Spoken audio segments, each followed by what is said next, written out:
ruang untuk frontliner, untuk masa-masa COVID, untuk bersuara. Saya mengambil masa lama untuk bercakap, mendekatkan nada saya supaya boleh sama dengan kita bercakap dengan insan yang sebenar. Jadi saya nak pendekkan perjalanan itu dengan melatih. Kalau dulu saya ambil 30 tahun untuk sampai ke tahap ini, saya pendekkan perjalanan mereka, dan itu sebabnya mereka membayar saya untuk mempercepatkan proses, dan insya-Allah, dan ia juga termasuk dalam khusus ini ialah pembetulan vokal, dan juga penampilan, dan juga pada waktu yang sama ialah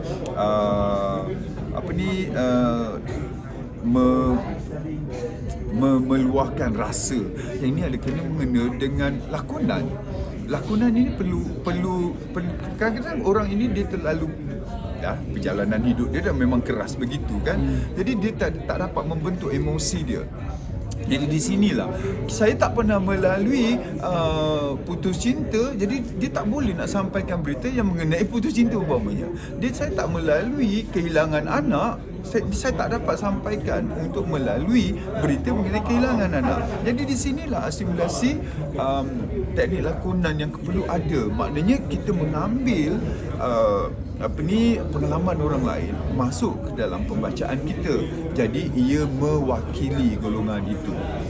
Dan ini mengambil masa yang panjang, tetapi saya cuba pendekkan dalam tempoh saya bersama dengan Awesome TV.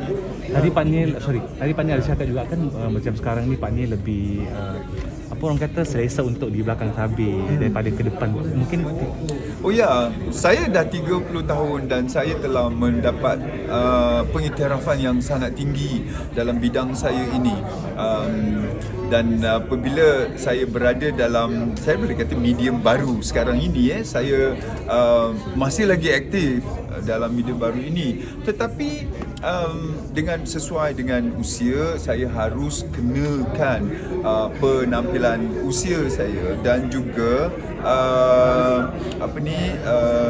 genre penerbitan. Saya tidak agak kurang sebenarnya. Masih lagi ada program baru saya pun akan muncul pasal karaoke dan sebagainya kan. Tetapi kalau ditanya ke mana arah saya lebih mengarah untuk melahirkan legasi baru. Saya ingin menjadi dikenali dan dikenangi bukan saja sebagai pembaca berita, pemberita, pengacara, tapi saya mahu dilihat sebagai sifu yang mengajar, membentuk industri penyiaran, terutamanya dalam pengacaraan di Malaysia. Jadi kalau tengok tendensi saya lebih berat ke situ. Awesome TV sebenarnya ada menawarkan saya macam-macam rancangan untuk saya hostkan, tapi saya pinta dengan cara baik. Saya kata saya rasa saya boleh berikan lebih besar daripada itu untuk menghalakan haluan Awesome TV, dan di situlah mereka lihat bahawa saya mungkin mempunyai peranan untuk membentuk dan menghalakan cara pembacaan berita 757. So adakah selepas ini selepas habis dengan berita 757 mungkin Pak Niel teruskan lagi dengan orang kata macam mana yang Pak Niel pernah buat di stesen TV yang lain kan, sebagai orang kata konsultan untuk mereka punya talent sebagainya. Kalau ikutkan sekarang ini, semua mahu berada di hadapan kamera. Kita tengok di pelantar-pelantar media sosial kan, mereka semua ada sesi live bersama dengan follower-follower mereka, dan mereka semua mencari peluang untuk meraih eyeballs ataupun mata untuk menonton. Dan cara itu adalah yang kami buat dulu apabila kami bercakap dengan kamera. Ada yang masih berjinak, yang nak jadi influencer, yang nak berniaga menggunakan medium sosial media. Gagal sebab mereka tak ada ilmu, dan pendedahan mereka tak ada pendedahan. Dan kalau mereka nak jadi yang terbaik bakal mengambil masa. So saya rasa ini adalah satu ruang baru yang boleh saya masuk di mana saya boleh didik. InsyaAllah kalau ada rezeki saya akan bersama dengan sebuah Allahu Akbar. Gitulah, dengan sebuah badan korporat yang anda akan kenali yang jauh berbeza daripada apa yang kami lakukan, dan kami akan munculkan sebuah akademi public speaking atau pengucapan awam, dan pada waktu yang sama kami berikan pendedahan tentang cara etika untuk menjadi seorang yang bercakap dengan kamera dan viral dengan cara anda. So semua orang akan terperanjat lah kalau diumumkan nanti macam mana syarikat korporat ini yang tak ada kena-mengena dengan bidang akademi tiba-tiba mahu muncul ke bidang itu, dan itu sedang dalam saya sikit lagi nak sign, nanti sikit je lagi saya akan bersama dengan mereka untuk buka satu pertandingan, dan juga pada waktu yang sama dan kami akan munculkan akademi itu.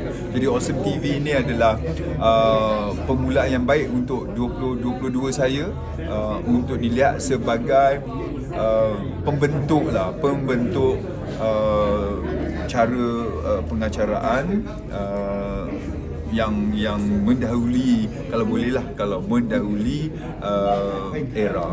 Bermaksud Pak Ni sudah tidak terikat dengan mana-mana Sekarang stesen TV saya lain dah, dulu saya bersama dengan Astro untuk hampir 20 tahun sebenarnya, sampai September tahun lalu, dan saya masih lagi bertindak sebagai bakat bebas, dan muncul juga di stesen yang inginkan perkhidmatan saya, tapi saya sangat memilih dalam program-program yang saya akan uruskan. Tetapi untuk Awesome TV ini mereka tidak menghadkan saya untuk terlibat dengan mana-mana stesen lain selain daripada eksklusif untuk pembentukan bakat TV mereka di Awesome TV di balik tabir. Orang ingat mana mungkin dah pesara soalan industri. Siapa saya sepatutnya? So orang kata mungkin mana lagi masuk lagi belakang tadi. Saya baru mula dengan TikTok dek. Macam mana saya nak bersara? Sebab saya sering sering memberikan branding baru. Saya sentiasa mendapatkan nyawa-nyawa baru. Saya tengok apa yang berlaku dan saya tidak tarik diri saya keluar daripada arus. Misal kata TikTok dah ada, jadi saya masuk dalam TikTok, dan setiap kali bila berada dalam TikTok tu, yang masuk semua adalah pangkat-pangkat anak dan mungkin cucu saya agaknya tahu yang masuk dalam tu, dan mereka mempunyai etika yang sangat luar biasa bila bercakap dengan saya. Jadi saya dapat rasakan bahawa saya tidak ketinggalan dari segi mendekatkan diri saya dengan perkembangan terkini tentang sosial media, dan itu sebenarnya yang menjadikan saya masih lagi dilihat sebagai relevan untuk berada dalam sepak terjang baru dunia media, dan mungkin soalan awal tu mungkin ada benarnya, ada di antara umur saya yang mungkin dah mungkin besar, ada yang mungkin lebih muda daripada saya pun dah bersara, tetapi saya lihat macam tengoklah, ini permulaan baru pula saya bagi satu lagi padang permainan baru yang dibuka untuk saya, kan. Alhamdulillah saya boleh bertindak dan dilihat besar daripada hanya seorang pengacara TV. Alhamdulillah. Apa bawa pada sangat mungkin nak kembangkan nanti seorang itu kan memang into that things lah. Sebab kita tahu kan, sebagai orang berniaga, saya orang berniaga, saya berniaga bakat, dan saya perlukan pendedahan. Awak rasa Datuk Seri Vida Alif Syukri yang telah pun mempunyai perniagaan besar itu, kenapa mereka masih lagi memerlukan pendedahan, kan, daripada medium-medium ini? Sebab atas tujuan perniagaan, dan perniagaan saya adalah perniagaan, pengacaraan dan bakat, dan saya perlu jadikan diri saya relevan kepada media-media baru supaya saya lebih terus relevan dan terus dapat bekerja.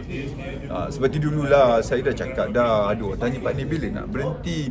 Yang ini saya rasa kesal jugalah keluarkan statement ni.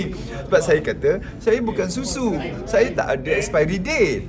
Itu dah jadi tajuk berita, Azni bukan susu. Fadil, Saya dah tak ada tarikh tamat, tak ada tarikh luput. Jadi maknanya saya boleh bekerja. Jadi bila tarikh saya cerita yang itu soalannya, jadi tajuk berita dah ramai pula dah keluarkan kalam Allah, sabda itu sabda ini kan. Allah, kadang-kadang Stop lah, tak ada stop lagi dah sekarang. saya tak nampak lagi saya masih aktif dan fikiran saya masih laju berjalan dan mulut saya masih lancar untuk bercakap. Saya rasa itu adalah senjata saya untuk terus kekal relevan. Fadil, mungkin sedikit untuk Ramadan kali ni kan, mungkin apa aktiviti Pak Ni kalau boleh dikongsi? Okey, alhamdulillah untuk Ramadan kali ini saya terlibat dengan banyak perniagaan sebenarnya. Satu perniagaan saya adalah dengan Awesome TV dan semua tahu saya adalah duta yang baru saja panjangkan kontrak untuk vitamin defense tu, SKV.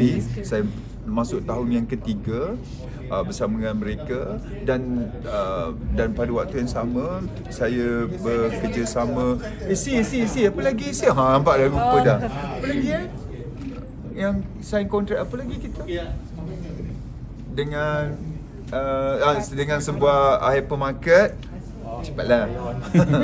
Dengan sebuah hypermarket di mana saya membuat, dulu saya balado partner tu saya buat secara kecil-kecilan kan untuk membantu orang-orang yang ada white flag masa tu mula-mula yang menaikkan bendera putih. Saya berikan secara percuma, kemudian saya kata okey ada orang nak bantu apa kata awak beli dan duit itulah saya gunakan untuk berikan pula kepada mereka yang memerlukan. Daripada situ ramai yang meminta saya keluarkan paste saya buat secara sendiri dan akhirnya saya bekerjasama dengan Aeon telah pun memberikan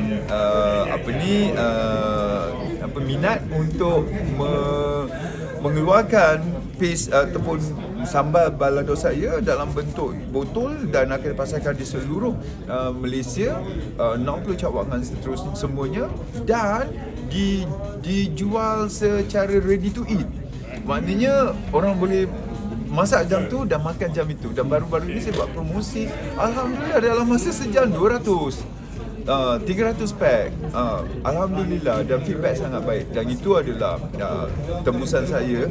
Dan saya juga mengeluarkan yang ini adalah saya beli secara ini bukan yang saya keluarkan, ini saya beli secara online. Tetapi pada waktu yang sama bila saya pakai pakaian sebegini, saya terfikir di antara muslimah yang kadang-kadang ingin bertudung labuh tapi nak berfashion pada waktu yang sama, dan saya keluarkan apa yang saya panggil dandan. Wanita kan suka berdandan kan, jadi dandan siap juga.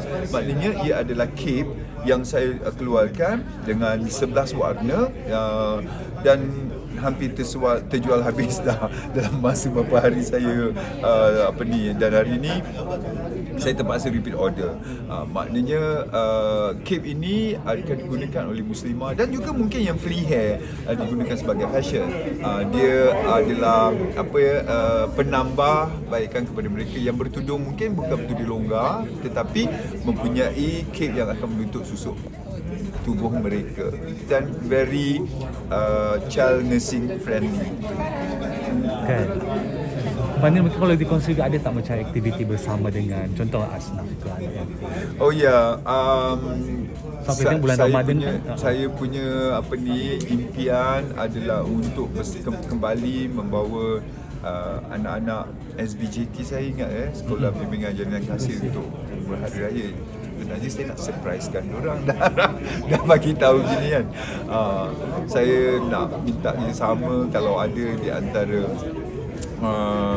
hypermarket kan, ataupun supermarket yang ingin membawa tak ramai dalam kurang daripada 100 anak-anak istimewa saya yang di Sekolah Bimbingan Jenayah Kasih untuk membela Hari Raya. Itu adalah rutin saya yang saya lakukan hampir setiap tahun sampai Covid 2 tahun tidak lakukan. Saya rindu pada kejadian itu dan saya terfikir untuk melakukannya sekali lagi, insya-Allah menjelang Hari Raya.